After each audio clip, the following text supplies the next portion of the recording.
as always, doesn't matter who you are, how you found us, we're glad you're here. So we're going to start a video series on shelter. Probably it's going to be at least 2 videos. We've covered like the method, break down, evaluate, accumulate. We've also covered videos on food and water. When it has to do with preparedness, again, this has to be your plan. You've got to make it your plan. These are just kind of a structure for you to make your own plan, but it's got to be yours. So Merriam-Webster defines shelter as something that covers or affords protection, a position or state of being covered and protected.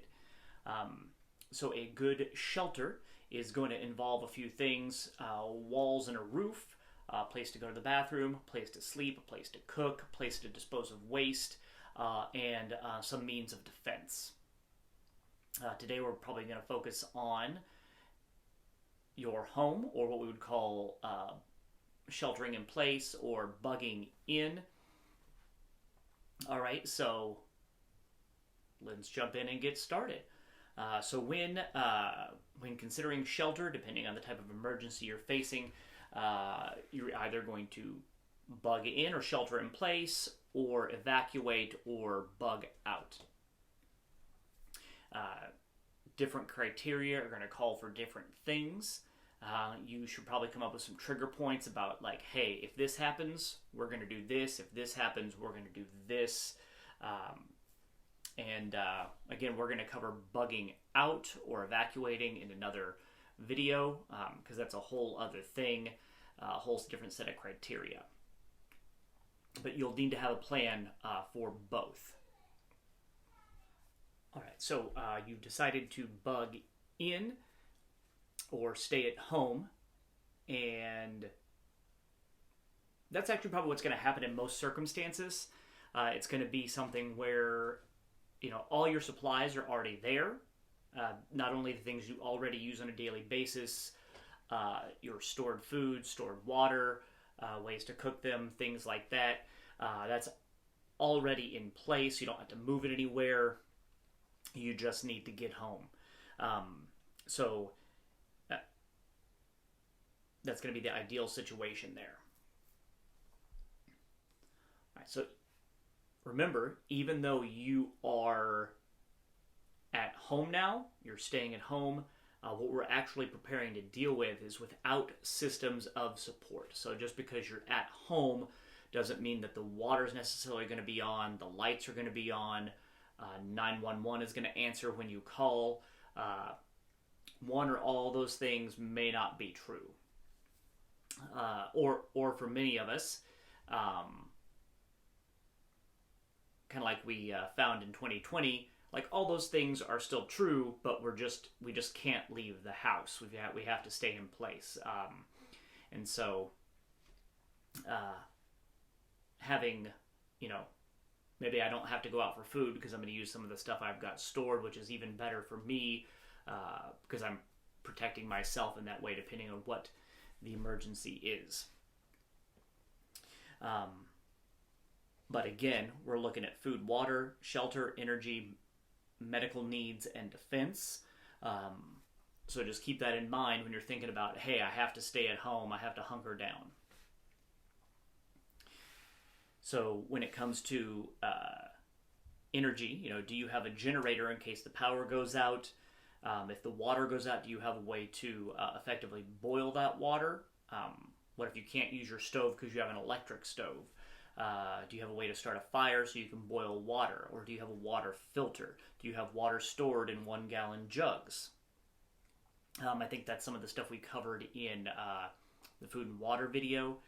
If you, when we're going to get into defense and energy, things like that, we're going to cover that in future videos. But these are all things you need to think about.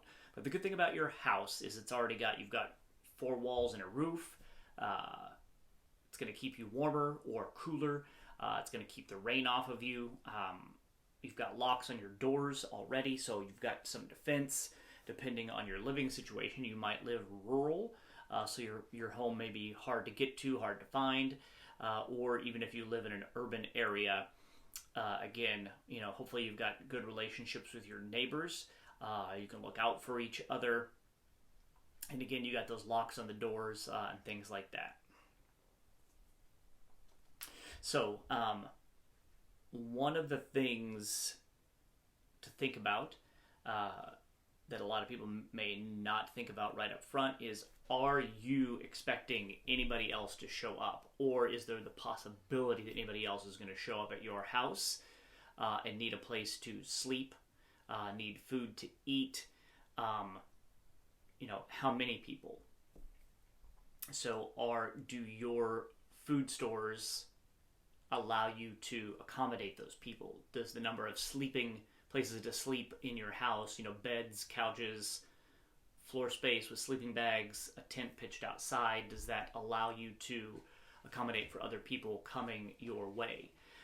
If you are, on a septic system, how many people can be realistically using those facilities, and that septic system keep up with that? If you're in a much more urban environment and the water is shut off, do you have a way to use the facilities and sanitize and stay cleanly and everything like that beforehand? Again, we're going to cover more of that stuff in a future video when we when we get around to that medical section, because that also includes sanitation. Moving forward here. So speaking more on bugging in or bugging out. Triggers.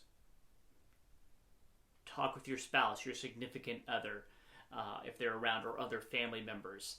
Even if they don't live with you, if they live nearby, you're going to want to have a plan to say, hey, if these things happen, we're going to get out of Dodge.